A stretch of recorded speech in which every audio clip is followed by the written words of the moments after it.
つけるしか。ガビマル、譲り派残念。あなたの顔ではどれだけ撃っても。 Halo guys, selamat datang kembali di channel Shannon Beat. Akhirnya, Hell's Paradise Season 2 Episode 5 sudah mendarat dengan getaran yang luar biasa gokil. Gimana? Langsung aja masuk ke ceritanya. Episode dimulai tepat di tempat episode kemarin berakhir. Setelah Shion berhasil meyakinkan semua orang, akhirnya tim gado-gado ini sepakat buat kerjasama. Di dalam gua, si jenius Fuchi mulai angkat bicara. Dia bilang situasinya ribet, tapi mereka harus fokus ke dua hal. Ambil ramuan keabadian, terus cabut dari pulau ini hidup-hidup. Tamiya nanya, gimana caranya? Fuchi pun menjelaskan lewat terjemahan bahasa isyarat dari Mei. Ternyata wilayah Horai itu didesain mirip istana Epping di Tiongkok kuno. Tujuannya buat nyiptain ramuan keabadian bagi kaisar pertama. Ada gerbang rahasia namanya Gerbang Sulisi. Di sana ada perahu-perahu yang sudah dilatih biar nggak diserang monster laut. Jadi kuncinya bukan cuma kuat, tapi harus tahu jalan tikus bos. Yuzuri hanya letuk. Paling Tencent itu cuma gede doang, nggak seberapa. Halah, sombong dulu, kena mental kemudian ya Mbak Yuzuriha. Nah, biar nggak mati konyol, Shion nyuruh Gabimaru sama Yuzuriha buat ngajarin teknik stealth atau menyelinap. Dan disinilah komedinya dimulai. Yuzuriha tiba-tiba pakai kacamata, bawa penggaris, udah persis kayak guru honorer yang lagi ngajar kelas tambahan. Yuzuriha ngejelasin cara membasahi atau menyembunyikan Tao agar keberadaan mereka nggak kedeteksi sama para Tencent. Fuchi kesel karena kacamata yang dipakai Yuzuriha itu sebenarnya punya temennya yang udah mati. "Oi, balikin kacamata temen gue," teriak Fuchi. Tapi Yuzuriha malah asyik mukulin Tamiya pakai kayu karena Tamiya nggak fokus. Nggak mau kalah, Gabimaru juga jadi instruktur. Dia ngajarin cara pakai Tao secara fisik. Tiba-tiba si Gabimaru ngelepas sendi lehernya sampai bunyi krek. Semua orang kaget. "Woi, itu leher apa mainan bongkar pasang?" Gabimaru cuma jawab datar. "Yang nggak bisa gini di desa gue biasanya langsung mati." Waduh, pantesan Gabimaru kurang hobi bercanda. Masa kecilnya aja serem begitu. Sore harinya setelah capek latihan, Shion mulai serius. Dia bikin peta bintang di tanah. Dia ngejelasin kalau setiap orang punya atribut Tao. Kayu, api, air, logam, dan bumi. Sagiri itu kayu, Gabimaru dan Tamiya itu api. Tencent juga punya atribut masing-masing.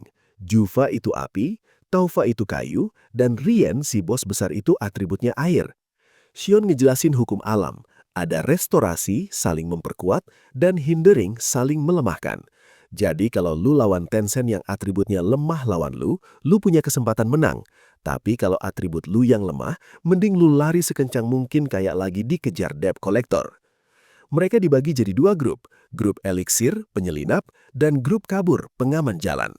Mei tiba-tiba nangis. Dia bilang dia mau ketemu Rien dan Grandmaster sekali lagi, buat nanya kenapa mereka berubah jadi jahat. Gabimaru yang ingat istrinya langsung luluh. Dia janji bakal bantu Mei ketemu mereka. Duh, si abang pembunuh bayaran ini sebenarnya softy juga ya kalau urusan cewek nangis. Pindah ke sisi gelap. Di lab penelitian Rien. Di sana ada Azachobe yang lagi disiksa habis-habisan sama Rien. Rien ngenalin Banko, bunga raksasa yang tugasnya meresap Tao dari manusia buat dijadiin ramuan Tan. Azachobe yang emang dasarnya gila malah seneng karena dia bisa ngerasain kekuatan Tao-nya makin meningkat. Tapi ternyata Azachobe ini cepu guys. Dia ngebocorin lokasi temen-temennya ke Rien. Pas ditanya kenapa, Chobe bilang, mereka bukan temen gue, mereka musuh gue. Padahal alasan sebenarnya, Chobe mau ngelindungin adiknya, Toma. Dia tahu kalau dia kerjasama adiknya bakal aman. Tapi gara-gara Chobe, rencana rahasia Gabimaru jadi berantakan. Rien udah tahu kalau 20 orang mendarat di pulau ini dan mereka OTW ke istana. あくまで研究。より良い研究成果が得られる。 Malam harinya, misi dimulai. Gabimaru, Sagiri, dan Yuzuriha nyelinap masuk. Gabimaru pakai deteksi Tao buat nyari jalan. 怪物のタオは微弱だが、感じ取れば構造が強く感じる場所が、すなわち、わしは平気だ。慣れてる。Dia berhasil ngebunuh para penjaga atau doshi dengan sangat cepat dan sunyi.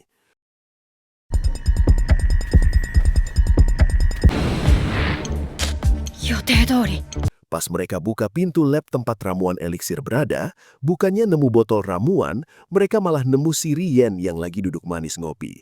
Gading, dia lagi nungguin. Rien bilang, "Selamat datang, gue udah nungguin kalian buat ritual Hakeji." ある男から情報提供 Ternyata semua teman-teman Gabimaru yang lain juga udah dicegat sama Tencent yang berbeda. Rencana mereka buat gak berantem sama Tencent gagal total. Gabimaru langsung buka maskernya, matanya tajam, siap tempur. Episode pun berakhir di sini dengan tensi yang bikin jantung mau copot. Nah, sebelum kita tutup, ada pesan moral yang bisa kita ambil dari episode ini. Jangan pernah percaya sama orang yang punya hobi ngelepas sendi leher sendiri, karena kalau lehernya aja bisa dikhianati, apalagi lu. Gimana menurut kalian? Apakah Gabimaru bisa menang lawan Rien? Tulis pendapat kalian di kolom komentar. Jangan lupa subscribe, like, dan share video ini. Dan kita lanjut episode berikutnya. 新たな上陸者に追いつかれる前に実行した方がいい。宮殿がある。天線の居城こそお前の稀有なタオが欲しい。ミカ、それだ。そのタオ Episode 6 dimulai dengan Gabimaru, Sagiri, Yuzuriha, dan Mei lagi berhadapan sama Ran, salah satu Tencent penunggu istana Dowin.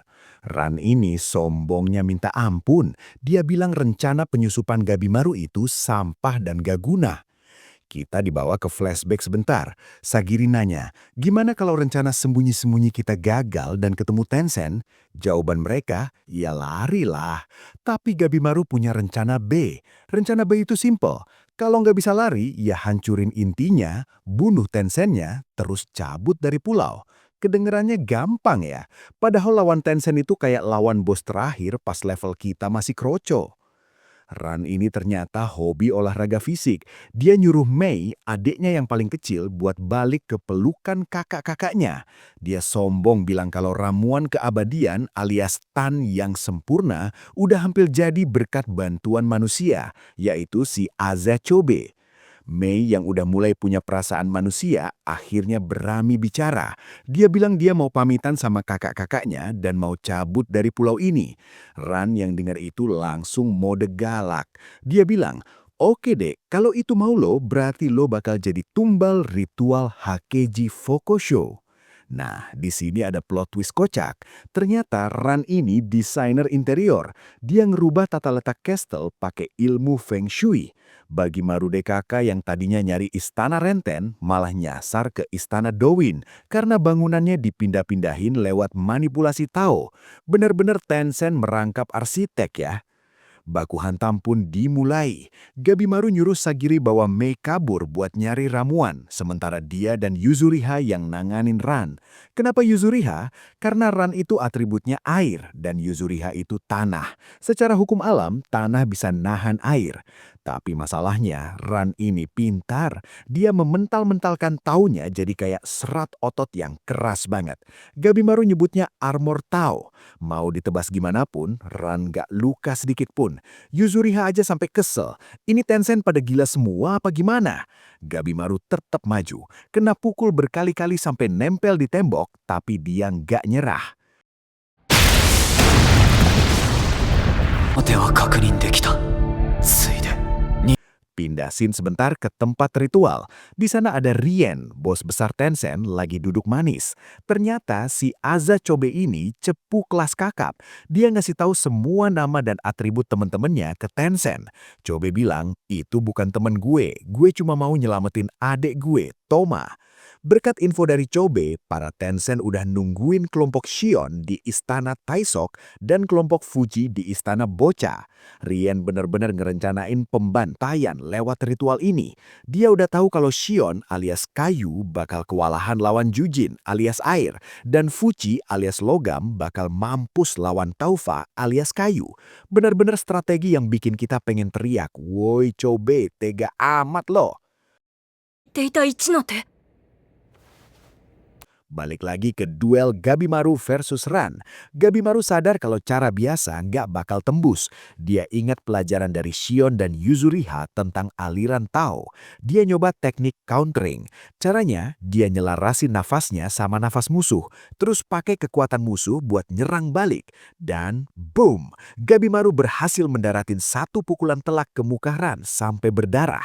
Gabimaru bilang, ini bukan bakat bos, ini hasil dari pengetahuan orang-orang yang udah mati di pulau ini cuma buat bunuh lo. お主から学んだものだ。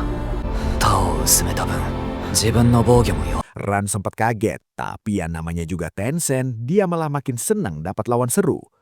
目的でもあるのですが、それ才能だと。